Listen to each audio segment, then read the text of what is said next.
भाईंदरच्या वर्सोवा खाडीत एका विवाहित महिलेने उडी घेतल्याने आत्महत्या केल्याची धक्कादायक घटना आज सकाळी घडली। पत्नीना खाडीत उडी घेतल्यानंतर तिला वाचवण्यासाठी तिच्या पतीने देखील खाडीत उडी घेतली। तिला वाचवण्याचा प्रयत्न केला, मात्र तिचा पत्ता लागला नाही। शशिकला यादव व दिनेश यादव अशी ह्या दोन्ही दाम्पत्याचे नाव असून ते दोन्हीही वसई परिसरातील राहणारे आहेत।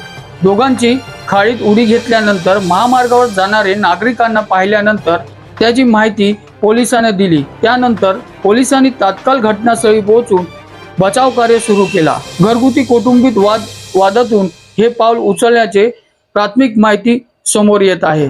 घटनेत पती दिनेश यादव हा सुखरूप असून काशीगाव पोलीस व मीरा भाईंदर अग्निशमन दल पथकाचे जवान महिलेला वाचवण्याचा शोध सुरू आहे।